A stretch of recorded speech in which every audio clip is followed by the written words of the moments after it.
On Wednesday, Michael Harriot of TheRoot.com ran a shocking piece titled "Everything You Think You Know About the Death of Mike Brown is Wrong, and the Man Who Killed Him Admits It." Provocative! Sally Kohn of CNN, she of Hands Up, Don't Shoot fame, tweeted out the article with this caption: "We all need to read and reckon with how our media, courts, everything believed white cops' lies over black kids' truth." All of which means that you'd think the article would actually substantiate the headline. After all, most people think Michael Brown attacked a police officer, Darren Wilson, inside his vehicle after being pulled over, then tried to grab the officer's gun, then ran when a shot was fired in the car before turning around, charging the cop and being shot. That's what all the witness testimony said, repeatedly, from black witnesses. So what did Officer Wilson say that changed everything? According to TheRoot.com, reporting on a court document originally obtained by Wesley Lowery of the Washington Post, a guy who, by the way, reported in laudatory terms about the unrest in Ferguson at the time, Wilson stated that he reached through the window of his car and grabbed for Brown's body during the encounter. Of course, Wilson never said anything different. He always maintained Brown punched him in the face, at which point he grabbed at Brown as Brown leaned into the car. He pulled his gun. Brown attempted to grab his gun. He fired his gun, and the rest of the events ensued. But here's how The Root describes the events. Two men are walking down the street. A cop pulls in front of them, blocking their path. Instead of calling for backup or radioing in a traffic stop, he opens his car door and either Brown closes it or it ricochets off of Brown's body. The officer then chooses to reach through his window and grab the suspect by his arm and body. Wilson had a gun and Brown is hanging inside the car. Brown does not reach for the officer's gun, and the cop admits that Brown's only weapon was his big, scary black self. The next part of the testimony will confound the conservatives who stated that Wilson did not shoot Brown in the back. Wilson admits that after the first shot, Brown started running away from him, and he fired another shot, which missed Brown. Wilson basically admits that he fired at Brown and the bullet hit a building close by. Then, The Root alleges that Wilson admits to having used the N-word. Other headlines have repeated this. They neglect to mention that Wilson explicitly says he only used the N-word in order to repeat a, quote, racist remark made by someone else, but I have not made a racist remark against another individual while on duty as a police officer, unquote. Oops. But what about the rest of this narrative? It's just not true. Wilson doesn't admit any of the things The Root says he admits, as Wesley Lowery himself tweeted. Here's what Lowery tweeted. "There are unanswered Ferguson questions, but a lot of assertions in this piece going viral today based on the doc I reported yesterday are wrong. The court documents reveal none of these things. Wilson is asked specific questions. He's not asked others. Can't infer entire narrative by filling in the blanks based on things he's not asked. Wilson admits that Brown did not try to remove your gun from your holster. This is not the same as admitting Brown never reached for the gun. Nowhere in this document does Wilson address who initiated contact. Admits at some point he reached through the window. Doesn't address the timeline. There is nothing I've seen in December 28th admissions from Darren Wilson that materially alters and contradicts his previous version of the story. Lowery is honest and reports this correctly. I've read the entire document. It is clear that The Root, and by proxy Sally Kohn, are confabulating Wilson's testimony into a story of their own making, a narrative repeatedly debunked by third-party witnesses and the Department of Justice itself, which found no wrongdoing by Wilson. This is how leftist narratives spread. And there will be violence spurred on by such narratives because the hard left likes its riots just so long as the riots are aimed at the establishment, meaning in this case, the cops. I'm Ben Shapiro. This is The Ben Shapiro Show. Oh, well, today is mailbag day, and so that's very exciting. We'll be doing that a little bit later, which is why you need to become a subscriber over at dailywire.com. We're also going to be talking, I'm going to break down this awful, awful court decision from a judge a federal district judge in Hawaii, striking down, or at least putting a temporary hold on President Trump's executive order on immigration and refugees. I will break that down for you. Awful, awful decision. I read the decision twice because it's so bad that it took twice just to comprehend all the stupidity inherent in it. But first, we have to say thank you to our friends and sponsors over at Lyft. So, if you need to go somewhere and you're looking for the best ride-sharing app there is, Lyft is it. And if you've tried Lyft, you know what I mean. It's high-quality drivers. All the cars are new. They show up in 3.5 minutes on average. Every Lyft driver is fully vetted through a 10-point safety standard, including criminal and DMV background checks. You know you're going to get around quickly and safely. We use Lyft all the time in my family. I use it. My wife uses it. More important to me that my wife uses it because sometimes she's coming home late from the hospital. She's really tired. And as a young and beautiful woman, it is important to me that my wife is picked up by people who I know that I can trust with safety, and same thing for her. And that's why she uses Lyft. You can also tip in the app, which means that the drivers are happier. 9 out of 10 Lyft rides get a perfect 5-star rating from the passenger. It's a better all-around experience.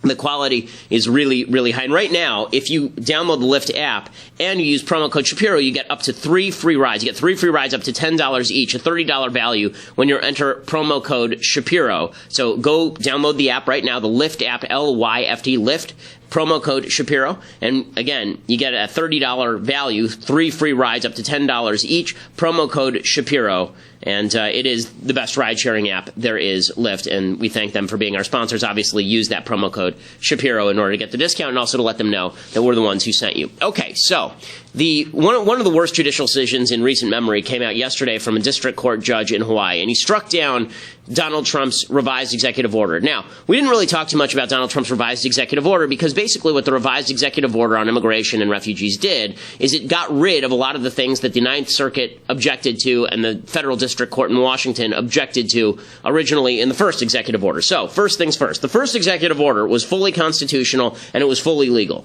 But the court struck it down anyway. They said that it affected green card holders, which was a problem. They said that it was religiously discriminatory, which really shouldn't have been a problem, but they said it was. So, the new version got rid of all language with regard to Islam and Christianity. The new version got rid of its application to green card holders. The new version broadened the ability for the Secretary of State to grant admission to people on the basis of exceptions to the rules set up. It's a facially neutral statute, meaning it has no differentiation between Muslims and anybody else. That didn't stop the court. So this federal district judge basically decides, and this is basically what the decision comes down to. It's an amazing thing. The decision comes down to, I don't like Donald Trump, therefore the executive order is bad. And that is not much of a simplification. The entire decision rests on the idea that he's not actually going to read the verbiage and not going to read the actual wording of the executive order. Instead, they're just going to look at stuff that Donald Trump has said over the past 2 years and say, look, it looks like Donald Trump doesn't like Muslims. Therefore, even though this particular executive order doesn't discriminate against Muslims, even though this particular executive order only applies to people from 6 of the most terror-rich countries on earth, originally named by Barack Obama, we're still going to impute to Donald Trump some sort of nefarious motive to ban Muslims because he doesn't like Muslims. So, in other words, we're not going to look at the law. We're going to look at what they said about the law. And not even what they said about this law. We're going to look at what he said a year ago about different stuff. And now, if the courts had held this about Obamacare, Obamacare would have been struck down, obviously. Obamacare should have been struck down anyway because Obama was telling the truth when he said Obamacare was not a tax, it was a fee. But the courts specifically ignored Obamacare being a fee and not a tax in order to rewrite the statute and protect Obamacare. So they ignored everything Obama said in order to ensure that Barack Obama's signature law remained law. In this case, they're taking something that is obviously and perfectly legal, and they are saying that it is now illegal because they don't like what Donald Trump said. So let's go through some of the dumber things about this decision, and it is demonstrative of the fact that Congress needs to crack down on the jurisdiction of federal courts. Federal courts should not have this type of jurisdiction. The Ninth Circuit should be broken up as a circuit court of appeals. This is a long-standing opinion of mine. This is not something that is brought about by this particular decision. I wrote my entire third-year law paper at Harvard Law, which I've been attempting to dig up for a while now. I wrote the entire thing on why judicial review is a constitutional error and why it actually has nothing to do with the Constitution of the United States. That said, this decision is perfect evidence of why you cannot have a group of judges who think they are an oligarchic super legislature. They think they're lawmakers. They're not lawmakers. So what does this actual decision say? Well, first, it says that the Constitution bars religious discrimination against foreigners. It says the Establishment Clause applies to people who don't even live in the country. It doesn't apply to American citizens alone. It applies to some random dude on a hilltop in Yemen. So, in other words, if you have a policy that says random dude on a hilltop in Yemen, we're not letting you in because you are a radical Muslim, they say, well, this would violate the Establishment Clause because you obviously prefer Christians to Muslims. This is asinine. First of all, the provisions of the Constitution do not apply to foreigners. The Constitution only applies to people who are citizens of the United States. It does not apply to people who are living any random place in the world. If the Constitution has to grant rights to people to immigrate, regardless of religion, regardless of viewpoint, imagine this, okay? The First Amendment of the Constitution also says you have freedom of speech, it says you have freedom of religion, and it has the Establishment Clause that government cannot establish religion. So, let's say the Constitution were to apply to people all over the world, and now it applies to everyone. Well, the First Amendment also says you have freedom of speech. So, that means that, presumably, that applies to anybody abroad. And those people, we can't discriminate against them based on viewpoint, right? The government is not allowed viewpoint discrimination against you or me. It can't shut me down because of what I'm saying. If we took the same logic that this court is applying to the Establishment Clause and applied it to the Free Speech Clause, what you'd end up with is anyone, anywhere on earth has a right to enter the United States no matter what they think about things. Okay, that's how crazy this court decision is. Other things that this decision says. As I say, the court actually says that motivation matters, not text. They explicitly acknowledge that there is nothing in this executive order that discriminates against Muslims. They then try to make the claim that it discriminates against Muslims, even though it clearly does not discriminate against all Muslims. So the court says the illogic of the government's contentions is palpable. The notion that one can demonstrate animus toward any group of people only by targeting all of them at once is fundamentally flawed. Okay, that doesn't make any sense at all. If you're demonstrating animus for a group of people, obviously you have to demonstrate animus for the entire group of people. If I have a law and it only affects a certain percentage of black people, but it doesn't affect 99% of black people, it's very difficult to say that the law is actually motivated by animus against black people. That seems relatively logical to me. And in fact, the court then goes on to make exactly the same case that they're saying is illogical. Right? They then say this is obviously a Muslim ban because it applies to countries that are largely Muslim. Okay, you can't make a statistical argument like that if you're just claiming that statistical arguments are irrelevant to the question of animus.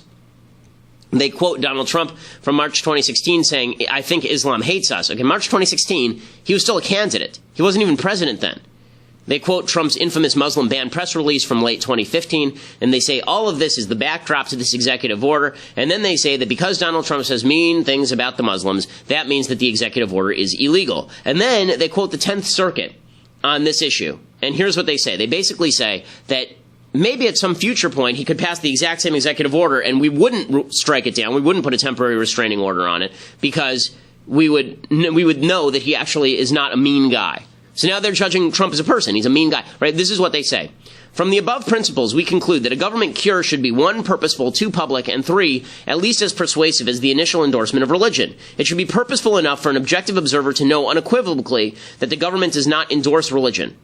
So, in other words, if Donald Trump spends the next 2 years talking about how Islam is just awesome, then they might allow him to pursue this executive order. But until then, until he goes out and says publicly that Islam is the best religion that ever was, and he loves Islam like no other, that it is big league, in his own words, until he actually does that, they are going to ban this executive order. So they're going to mind read Donald Trump, which is a challenging thing under any circumstances. It's particularly stupid when the people attempting to mind read Trump are obviously not mind reading Trump. They are mind reading themselves in their perceptions about Trump.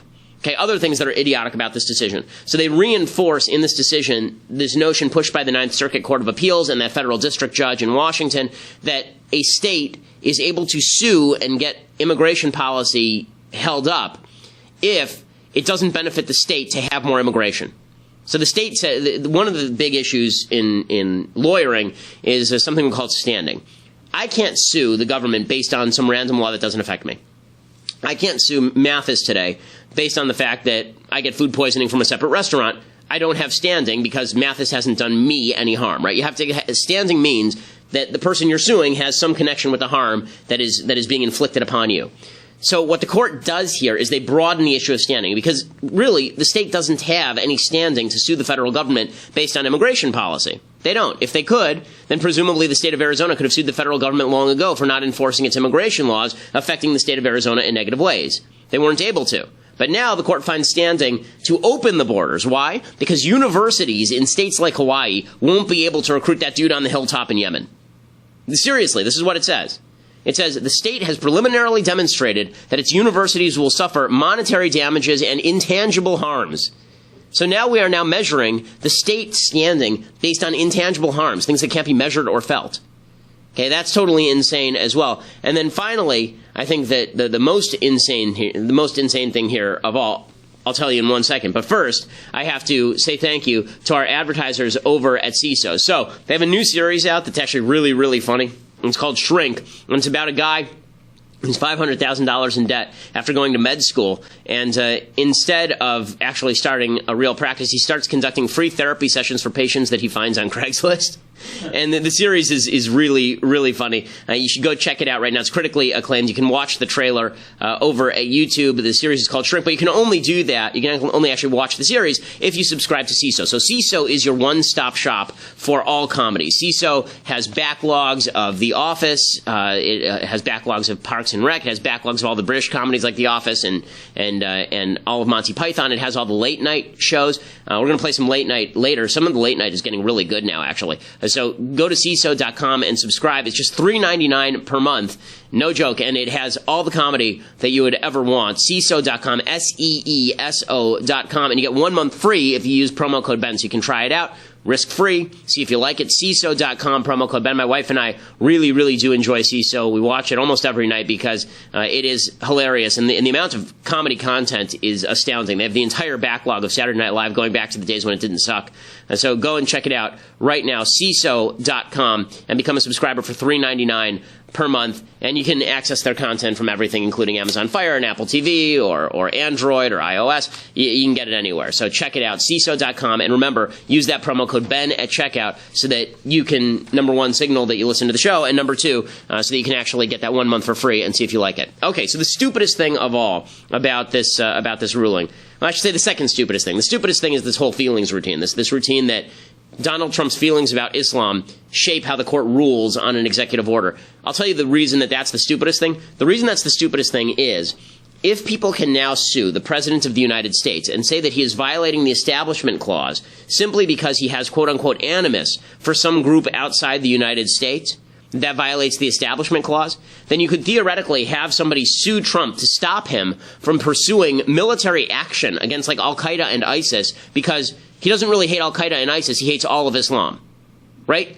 They could use exactly the same logic that they're using right now on immigration. The logic they're using on immigration, Trump says, I want to stop Al-Qaeda, I want to stop ISIS, I want to stop terrorists from coming into the country. And they say, no, what you really mean is you hate Muslims. Why couldn't you use that exact same logic with regard to what he's doing in war? Why couldn't you say, well, what he really means is he doesn't hate Al-Qaeda or ISIS, he hates all Muslims. He wants a war with Islam. And that means I'm going to sue him because the Establishment Clause doesn't allow him to make policy that discriminates based on religion.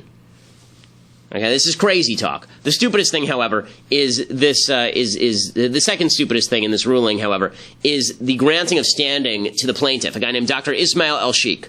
Okay, Dr. El-Sheikh is an American citizen of Egyptian descent. There are two issues that make him not ripe for standing here, that don't grant him standing in this case. One, he's an American citizen. The executive order does not apply to American citizens. Two, he's from Egypt. It doesn't apply to Egyptians. Egypt is not one of the countries on the list. So there are two separate reasons why. So number one, he's an American citizen. It doesn't apply to him. Two, even if it didn't apply to American citizens, it still wouldn't apply to him because he's from Egypt. So who does it apply to? He's suing because his mother-in-law is from Syria, and she wants to come visit. Seriously. His mother, first of all, this alone should mean that he never gets standing because no one wants their mother-in-law to visit. But second of all, the idea that he's getting standing based on his mother-in-law living in Syria is insane. How does the court come up with the idea of standing? They say he has standing because this is a direct quote. He thinks that the executive order is devastating to me, my wife, and children since it saddened him. I am not making that up. That is in the court decision. The court decision says that this guy has standing to sue the federal government because the policy of the federal government made him sad. Okay, I am now going to sue the federal government for every law and regulation it has passed in the last 20 years because they all make me sad, because they all suck. It doesn't work that way. This is not how law works. This is a usurpacious court. This is a court that is usurping, obviously, the power of the presidency, and it's about time for Congress to step in and do something about it because this is fully crazy. This is fully crazy. We'll talk more about that. We'll also do the mailbag, but in order for you to do that and see that, you're going to have to go over to dailywire.com and become a subscriber. If you go over to dailywire.com, $8 a month allows you access to watch the rest of the podcast live and in living color. You can become part of the mailbag, too. You don't get your questions answered unless you are one of the members of our special coterie of geniuses. And you only become part of that coterie. You only get your special decoder badge when you go to Decoder Ring, when you go to dailywire.com and you become a subscriber for $8 a month. You can become an annual subscriber as well. Right now, we are giving out copies of the runaway bestseller, Reasons to Vote Democrat by Michael Knowles. This is the book that is soaring. It's still number one on Amazon. It's been number one on Amazon for a week and a half, and it is literally a blank book of pages. But you get a free copy of it because it is hilarious. I will take partial credit because I put my quote on the front that says thorough. In any case, you can get a free copy of that when you become an annual subscriber, and Michael will sign it for you. He'll be happy to sign it for you since he obviously has nothing better to do like write actual books. So go over to dailywire.com right now and become an annual subscriber. You get that for free. Plus, I promise, I keep saying this, the Shapiro store is coming. There will be discounts for subscribers, and you can go and check that out over at dailywire.com, or later listen to the rest of the show at iTunes and SoundCloud, and leave a rating over at iTunes. We are the top conservative podcast in the nation. Okay, so I want to talk a little bit more about what Congress can do here. So Congress has the power under Article 1 of the Constitution to set up or dismantle federal district courts, to limit their jurisdiction, to limit their power of judicial review. They should do this. And the reason I've said this sort of stuff scares people. When you say the courts should not have the power of judicial review, everybody goes, ooh, that's scary because the courts protect us. No, they don't. The courts don't protect you. First of all, when the court makes a good decision, it still requires the executive to implement it. For example, in 1955, Brown versus Board of Education. Good decision, right? It says segregation is bad. Does segregation end? No, segregation doesn't even really begin to end until 1964 with the Civil Rights Act. So it took the legislature to actually do it. I'll tell you a case where the court really did do some damage. Cases like Dred Scott or Roe v. Wade, where they strike down properly enacted laws, and then they announce with their insane wisdom, as in Dred Scott, that black people aren't actually people, which is crazy, right? The court has done enormous damage over time, but it very rarely does something that's actually good. The court rarely does something that is useful or good. It takes legislatures to actually do that. And the Constitution, if you actually read it, doesn't actually give the federal courts the power of judicial review. It doesn't even give the Supreme Court the power of judicial review. If you look at Article 3 of the Constitution, I want to find the exact section right now. It talks about the power of the judicial power of the United States vested in one Supreme Court. And it says the judicial power, this is the clause at issue, the judicial power shall extend to all cases in law and equity arising under this Constitution, the laws of the United States, and treaties made or which shall be made under their authority. Okay, that's the entire thing. That's the entire thing. Does it say anywhere in there that the judiciary has the power to take laws of the United States, hold them up against the Constitution, and determine what the Constitution says? No, it doesn't. Actually, it says what it means is that the court has the ability to look at cases that arise under the Constitution, exactly what it says, arise under the Constitution, the laws of the U.S., and under treaties. Okay, but it doesn't actually say that they have the power to overrule the legislature in the name of the Constitution. Nowhere does it say that. Marbury versus Madison was a judicial arrogation of power. You may like it. You may think that it was a good decision. I personally don't. A lot of legal scholars don't. Marbury versus Madison is a very controversial decision, remains so in legal circles. The reason for that is that it destroys the constitutional structure. Remember, originally it was this.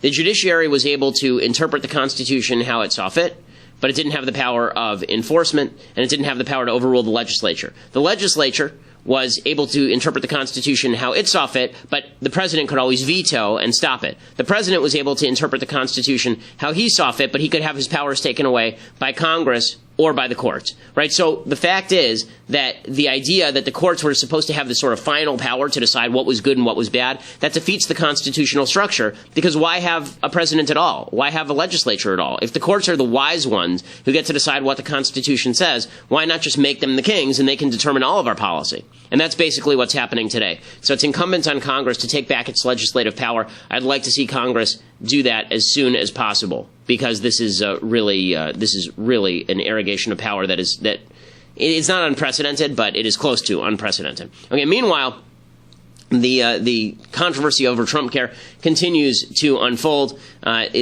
It's pretty clear at this point that they're going to have to make some changes to Trumpcare if they want this thing to pass. The right is unsatisfied with it, so it won't pass the House. The left is unsatisfied with it because it doesn't provide coverage, quote unquote, to enough people.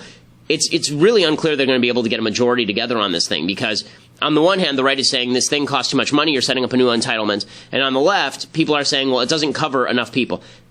Probably the smart way to do this, if Ryan wants to pass something, is to move to the right in the House bill, let the Senate pass its own version of the bill, and then put something together in reconciliation, because nobody pays attention during reconciliation, and that's when they put all the crap back in the bill.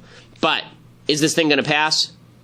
Not clear at all, and there will be ramifications if it does pass, and then a bunch of people, quote-unquote, lose their health insurance because of it. Joe Manchin, Democrat from West Virginia, he says that if this thing passes and some people lose their Medicaid coverage, for example, then people are going to blame the Republicans. Over 70% of the people that probably benefited from the expansion, from the subsidies, for all the things that we're doing, whether you're addicted and we got now recovery places or treatment centers, those people don't know how they got these services. They really don't. They just think it's the expansion of government, if you will. They didn't know it was the Democrats. They didn't know it was President Obama. They had no idea. But let me tell you, Mr. President, they're going to know who took it away from them. They will know if they lose it. So you ought to try to repair it. And he's right to the extent that, once an entitlement is put in place, and this is why it was important to kill Obamacare earlier, once an entitlement is put in place, once it is vested, once people feel entitled to things, it is very difficult to remove funding from them, which is why all of the budget deficit talk about how this bill, this Trumpcare bill, will save America from budget deficits, a lot of that is overstated, because if you think Congress is going to continue to just do $10 billion block grants and not increase it as the states complain and as people continue to vote Democrat because they want more stuff, then you're wrong. There's not an entitlement program in the history of the United States that has shrunk over time or been disestablished. That's why, if you're going to kill it, you got to kill it now, and you have one shot at it right now. Because the next step, obviously, is nationalized health care, and you can see that both sides of the aisle are moving toward it pretty quickly. Paul Ryan is saying, this is the best we can do. It's repeal and replace or bust. There are not the votes for repeal, which just demonstrates, by the way, when he says this, there are not the votes for repeal, it just demonstrates what liars the members of the Republican Party are. They all promised individually to their own constituents that they would repeal Obamacare. And then the minute that they have the chance to actually repeal the thing, instead they say, no, we're not going to do that unless we get a replacement plan that re-enshrines half of Obamacare and spends a lot more money over time than would otherwise be the case. Here is Paul Ryan, however, trying to cram this thing down. So first of all, we don't have the votes for just a full repeal because so many of our members, and the president included, said repeal and replace. And if we just did a repeal with reconciliation, meaning 51 votes, and not replace, then we wouldn't be able to get a replace passed because they can filibuster a replace. So the promise that was made to voters by everybody running for House, Senate, and President was we will repeal and replace. And so we're using the budget tools that we have in the Senate to do repeal and replace. Remember, Maria, this is why we have a three-part process. If we could put everything we wanted into this one bill and have it vote on with 51 votes in the Senate, we would do that.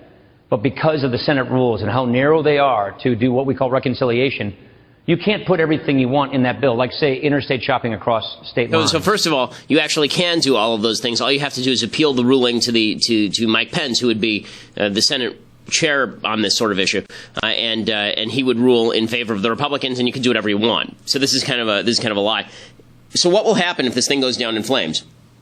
Charles Krauthammer says that the person who will be damaged the most is Trump if the Obamacare replacement is stopped. Look, it'll all depend on what the conservatives and the Freedom Caucus decide. They're the ones who can take it down. If they do, the injury to the Republicans and to the Trump presidency is going to be incalculable. In the end, they have to get it through the House. Okay, the idea that it's going to hurt Trump that much is a lie. Trump is going to be fine. Trump will just blame the Congress. He'll blame the Republicans. He'll blame the wussy Republicans who wouldn't vote with him. He'll say, I did my best to get rid of this thing, and my own Republican Party stabbed me in the back. The establishment led by Paul Ryan stabbed me in the back, and Steve Bannon will sit in back of Trump just chortling the whole time, and that's how this thing will go. It's not going to damage Trump. It'll damage the Republicans, and it should damage the Republicans. It should also damage Trump, because they've been making a bunch of promises that they weren't willing to actually follow up on. They were not willing to repeal. If you're not willing to repeal, don't lie to the American public and say that you are willing to repeal. And the idea that this is going to damage Trump, I disagree with that in a major way. And the idea that the alternative is to let Obamacare collapse. It's not going to collapse. It's just going to go badly in terms of rising premiums, at which point they call for more government intervention, not less. Meanwhile, I think that what will hurt Trump is sort of this continued hubbub where he says things that are silly and then announces that there will be investigations and then there are no investigations. It just hurts his credibility. It doesn't help him. If you want Trump to have a successful presidency, then you actually want him to start telling the truth more often and being more exact in his language. And that's, again, just if you want, whether you want Trump to be good or whether you don't trust Trump, truth would be an object, I think, worth pursuing here. Before we discuss what Trump did wrong on this score last night on Tucker Carlson's show, we have to say thank you to our friends over at preparewithben.com. This is My Patriot Supply, preparewithben.com. Right now, if you are concerned about natural disaster or you are concerned about some sort of attack, a terrorist attack or attack by a foreign military, North Korea is threatening to fire nukes at the United States, whatever it is, if you are scared of any sort of natural disaster or man-made disaster, you obviously need to have enough food in your house to last you a few weeks in case things go badly. And we've seen this in the United States repeatedly, where there's some sort of natural disaster and the government is not able to help people for weeks on end, and people are forced to rely on the things that they're able to get. And when they go to the grocery store is already completely emptied. This is why you need to contact my friends over at My Patriot Supply. It's preparewithben.com, preparewithben.com, and that gets you a 4-week emergency food supply. Preparewithben.com. It's $99 plus free shipping. And my team tells me that the meals taste really, really good. Check it out. 888-803-1413. 888-803-1413. Preparewithben.com. You can check it out right now. Preparewithben.com. And it's a 4-week emergency food supply. And that makes sure that you are set. You know, you put it in your garage and you forget about it until the time that you actually need it. And then when you need it, then it's there. That's why My Patriot Supply is doing good work here. Preparewithben.com. $99 plus free shipping. Gets you a 4-week emergency food supply. Okay, so here's what I'm saying about Donald Trump threatening his own credibility. So I don't think that if Trumpcare goes down in flames, he's the chief. He's the one who pays chiefly. I think that he can always just do what he probably has wanted to do all along: cross the aisle, work with Democrats, and do a bunch of big government things that make him more popular personally. Be the Bill Clinton of the right, so to speak. The stuff that will hurt him, however, is his continued non-credibility. So Trump was on with Tucker Carlson last night, and Tucker Carlson asked him specifically, you claim that Obama wiretapped you. Do you have any evidence of that at all? Here's Trump's answer. It was the president's response. But wiretap covers a lot of different things. I think you're going to find some very interesting items coming to the forefront over the next 2 weeks. Okay, I love the forward teases. I really do enjoy the idea that he's going to tease us 2 weeks from now. But if he already knows, why isn't he revealing it? If there's an investigation that's going to be launched, why has nobody been talking about it? The members of Congress are saying there is no evidence of wiretapping at Trump Tower, and yet here is Trump out there saying that in the next 2 weeks I'm going to reveal all this. Again, every time Trump says in the next 2 weeks I'm going to reveal something, it never gets revealed in the next 2 weeks. And that's not good for his credibility. It's just not good for his credibility. Meanwhile, the credibility of the right media is not wonderful at this point either, because there are a lot of members of the right media who are basically willing to go along with the Trump program no matter what. So Tucker Carlson, who he can be really good. He can also be not so good. Here is not so good Tucker Carlson talking about NBC and meddling in the election. What he's about to say is half true. Complaints from NBC about election meddling? Given that company's conduct over the past 6 months, that is a bit rich. Consider the infamous Access Hollywood tape. Now, if you were living in America last fall, you certainly remember it. The shocking and vulgar remarks, the immediate and disastrous effect that tape had on candidate Trump's poll numbers. It was a political bomb detonated in the final days of the most intense political race of our lifetimes. That tape belonged to NBC. It was shot by NBC cameramen for an NBC show on NBC property. So how did it wind up in the hands of the Washington Post, which broke the story? According to sources at NBC, the Access Hollywood tape was leaked to the Washington Post with the full knowledge of NBC brass. That would include News Division head Andrew Lack. NBC's motive? To derail the Trump campaign 2 days before a presidential debate. But as November approached, the temptation to shut down the Trump campaign became too much. And so NBC rose to the defense of Hillary Clinton and leaked that tape. And then they lied about it. And yet, as far as we can tell, NBC News has never conducted a meaningful internal investigation into how that tape wound up at the Washington Post. That's because they already knew the identity of the leaker. It was them. So the obvious question hangs in the air, since we've been talking so much lately about election tampering, and it's this. What do you think played a bigger role in the 2016 race? The Access Hollywood tape or the Russian government? That's an obvious one. Here's the one. Okay, so here is the one part where it goes off the rails. The whole time I'm like, yeah, I'm with you, Tucker. I'm with you. And then at the very end, he has to say, well, the Russian election meddling means nothing.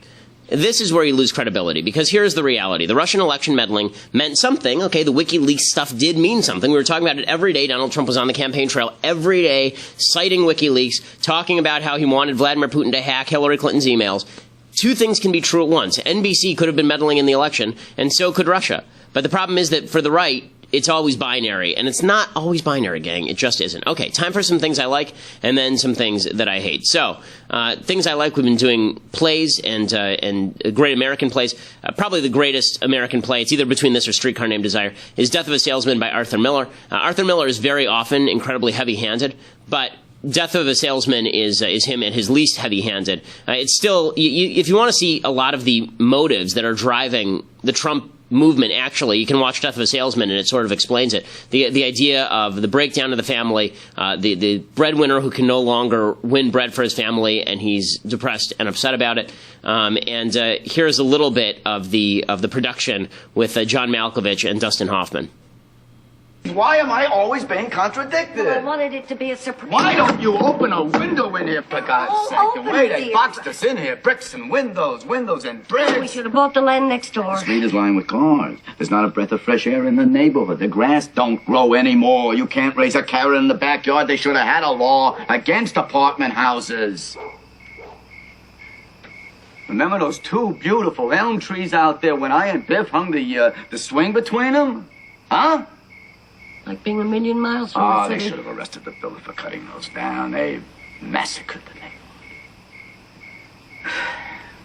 neighborhood.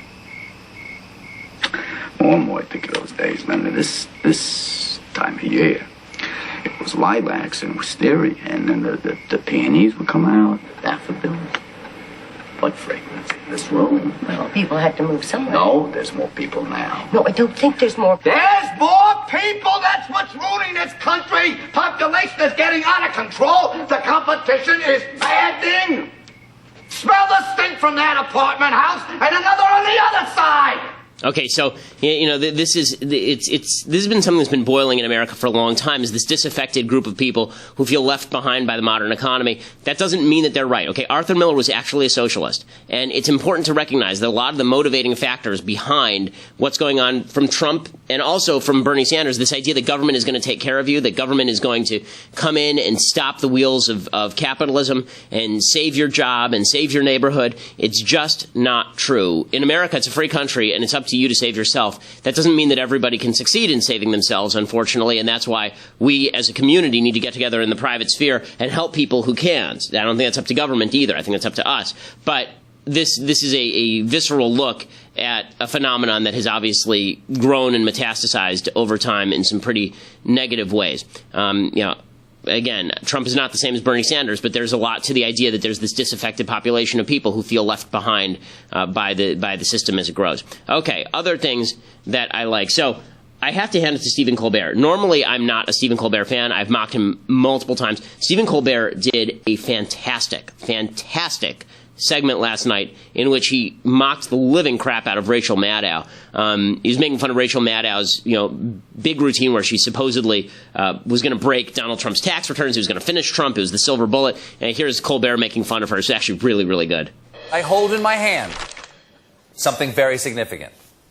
It is a joke. A joke that we have confirmed has been heard by Donald Trump. We believe this is the first time any joke connected with Donald Trump has been released. This is an old joke from before he was president. We've obtained this joke legally. The First Amendment gives us the right to tell this joke. This piece of paper I hold in my hand, the part facing me with the words that you can't see. This is the document with the joke. The joke in question.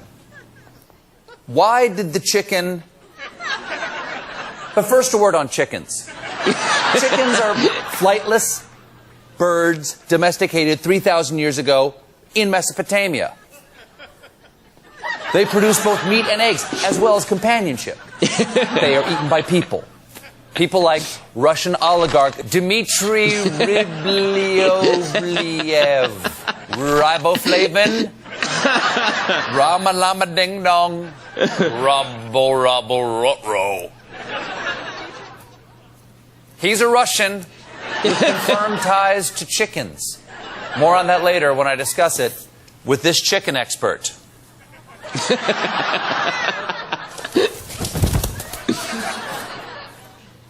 But back to the joke. Why did the chicken cross the road? Okay, what are roads? Why do we need them? Do tax dollars pay for roads? They do. What can be a road? Is it a highway? Is it a road? Is it a track, a via, a tollway? A thoroughfare or a public way traveled by foot, cart, car, truck, bus, bicycle, and of course, other. And where is this road crossing chicken going? Mar-a-Lago? Is it going to Russia to be Chicken Kiev?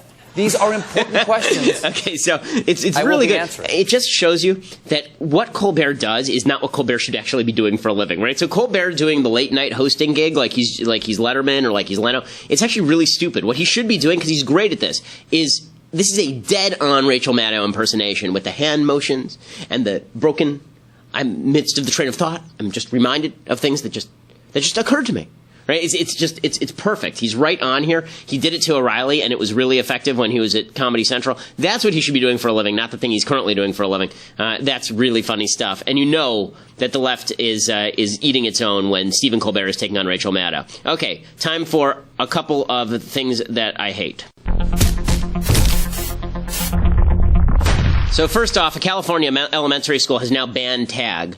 Apparently, they're concerned that it will hurt feelings, and people are getting hurt. They say after 4 children in 4th and 5th grade at Gold Ridge Elementary in Folsom were deemed to have played the game with too much physical contact, all physical contact in the schoolyard was banned. The principal notified 4 parents their kids had been warned about being too rough.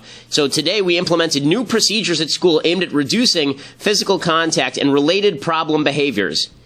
Okay, if you think that you're going to stop little boys from pushing each other and punching each other and running around hitting each other, then you have never met a little boy. But it just demonstrates that, Christina Hoff Sommers has said this, we are now making a full-scale societal attempt to treat little boys as though they are little girls. Like they're going to sit around and talk to each other in little group circles, and it ain't going to happen. Again, this is training a society of uncomfortable children who are unable to actually have fun on the playground, which is really stupid. Other things that I hate, there's a rapper named Bow Wow, which is just great. I guess he's the nephew to Snoop Dogg, is how this works.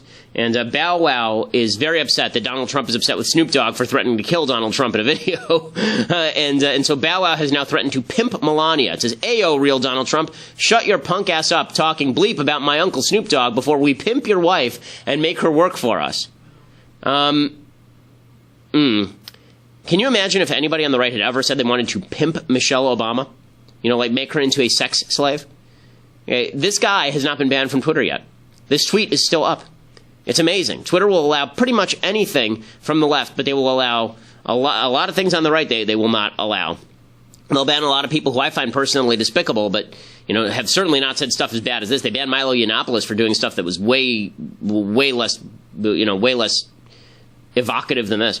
But Bow Wow continues to have a verified Twitter account after saying that he wants to pimp the First Lady of the United States because the President of the United States was upset with a video about his assassination from Snoop Dogg, demonstrating once again the double standard from left and leftist corporations. Okay, a few entries from the mailbag. So, we begin today with Nicholas. He says, "Hey Ben, do you think the government should be funding space exploration and NASA, or do you think the money would be better spent on other things?" So Nicholas, I actually do not think that the government should be behind space exploration and NASA. I think the private sector can do it. SpaceX is actually doing a lot of the best private exploration of space that's happening right now. There's a lot of money to be made in space exploration. And the idea that the government has to be behind it, I find foolish unless it's for military purposes. If you're saying that we have to, explore space for military purposes, that's a different thing. But if you're saying that we ought to explore space just to explore space because we think space is cool, no, I don't think the government actually has to be behind that. And this idea that, the greatest accomplishment of mankind was putting a man on the moon ever, and the suggestion that shows that government is the greatest thing because government put a man on the moon. Again, would a man have gone to the moon without government? Yeah, I do think a man would have gone to the moon without government eventually. It might not have happened as quickly because when you take up everybody's wealth and you dump it into a program designed to put a man on the moon, you can do it faster. And it is cool that we put a man on the moon and all. But the idea that is a vital service that is provided under the Constitution of the United States, don't see that, unless you're talking about its possible military uses, and there are some, as Donald Trump's, I think he's talking about anti-missile programs that use space. That's a military purpose. Patrick says, live, is it possible the new generation will be conservative by the way they see the left act now, or are they going to see it as the new normal? I do think that there is a possibility that the left is going to go so far that the next generation is going to react to that, and I think you're starting to see that on college campuses. I spoke at University of Redlands yesterday. We had 900 people paid to come to see it. And they would have filled up the balcony too, except that the school wouldn't allow them to use the balcony because they were afraid for safety reasons, I guess. But yeah, there's a real backlash happening to the hard left in this country, and it is threatening the ability of the left to control the next generation. Chapman says, "Hey Ben, do you think a single payer system in America is inevitable? It seems like Republicans are just giving up free markets because they don't want to look mean. Do I think it's inevitable? I don't think anything is inevitable. As they say in Terminator 2, your fate is what you make of it. But I do think that it is more likely than not that sometime in the next couple of decades you will see a strong move toward nationalized health care, because once people think that an entitlement is on the table, they want more of the entitlement, and they don't understand the downsides to a non-private market-based system. If you are going to have a private-public system, then it should look more like Switzerland and less like what we currently have. But I'm not of the view that people should be forced to buy health care under any circumstances anyway. Nope says, why is it that the assassination attempts aren't very well publicized? I got all the way through college without knowing Ronald Reagan, George Bush, and Bill Clinton had an assassination attempt on their lives. Well, I mean, we pay a lot more attention to successful terrorist attacks than failed terrorist attacks. We pay more attention to successful murders than we do to attempted murders. So, you know, I don't think that, that there have been assassination attempts on a bevy of presidents. There wasn't on Obama, as far as I know, but there was on George W., there was on H.W., there was on Clinton, there was on Reagan, there was on Gerald Ford. I'm not aware if there was one on Jimmy Carter or not. Obviously, the ones that succeed are the ones that we pay attention to. Andrew, do you think the left should have to use milk of the poppy to help with the pain and butthurt of Trump being president? Well, since they do live in an alternative universe where Donald Trump is going to be not president, maybe they live in Game of Thrones universe. That's possible. Love me some Game of Thrones. Okay, John says, hey, Ben. I'm 26. My younger brother has autism. As he gets older, we are trying to figure out the best way to set up some future for him. What role do you think the government should have as far as taking care of the mentally handicapped? Well, I think that the private sector should fill as much of this as possible. I think charitable organizations exist that help people who have mental handicaps. I do think that there is a role for government in taking care of people who can't take care of themselves. You know, the people who are mentally disabled, and there's no community structure for them. People who have, violent schizophrenia, people who have serious mental illness. I've called for a long time, actually, for additional state funding for people who are mentally ill. I think that's one of the things that's been really troublesome, because you're talking about here people who can't take care of themselves, not the same thing as a healthcare system where people can make fully informed decisions.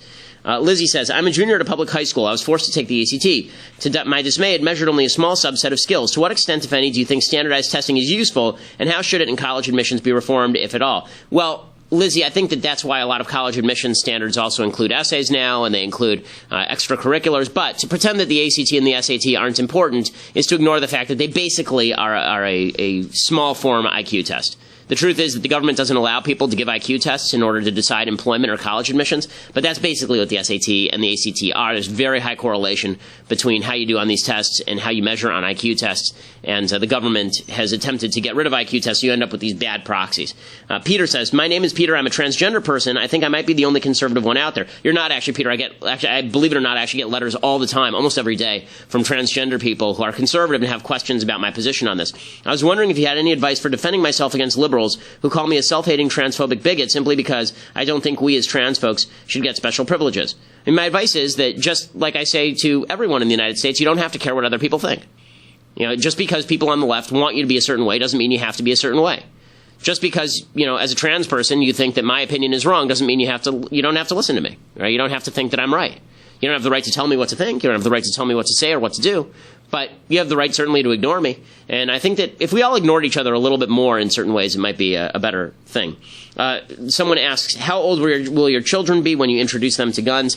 Honestly, it's not something that I have thought about too much yet, because they're still really little. One's 3 and one's 10 months. And we do have a gun safe. We keep the guns locked up, obviously, and away from the kiddies. But I'd want to talk to some of my friends over at the NRA and see what they advise on that. Okay, final question here. Jeffrey says, hey, Ben, do you believe in general love and marriage should be unconditional, as is said during a wedding? The logical side of me says no, but the forever alone part of me, who hopes to get married one day, says yes. To me, there are acts one can do which aren't deserving of love and can't strip that away. If, in your opinion, love is conditional, could you get behind a protest to abolish the dialogue from wedding ceremonies? Well, I don't think that the wedding ceremony, its language says unconditional. It says in sickness and health, for richer, for poorer, for better, for worse. I don't think that's unconditional. I don't think it says if your wife goes and nails the entire Stanford football team. for example. So, the idea that love is unconditional is a leftist conceit. Love is not unconditional. God's love for mankind is unconditional. Your love for your child until they're responsible for themselves is unconditional. The love of adults for other adults, that is not unconditional, because behavior decides whether you are deserving of love. You should deserve love. You shouldn't rely on other people's kindness to bring you that love. Okay, before we finish, last thing, I promise, that is, I do have another joke for you. I have a joke to conclude the week. So, a fat guy is sitting on a plane, and he's smoking a cigar, and next to him is a lady, and she has a little dog, and the little dog starts barking, and the fat guy with the cigar, he says, lady, can you shut up the dog? And she says, yes, but please put out the cigar. So he puts out the cigar, and she shuts up the dog. A few minutes later, the dog starts barking again, so he lights up his cigar again. And the lady says, can you put out that cigar? And he says, shut up your dog. She shuts up the dog, he puts out the cigar. The dog starts barking again, so he lights up his cigar again. And the dog just won't stop barking. So he takes the dog, he opens the window of the plane, he throws the dog out the window of the plane. She takes his cigar, and in a fit of rage, she throws that out the plane as well. And then, oddly enough, she looks out the window, and there, on the wing of the plane, is the dog. And what do you think is in the dog's mouth? The brick. I'm Ben Shapiro. This is The Ben Shapiro Show.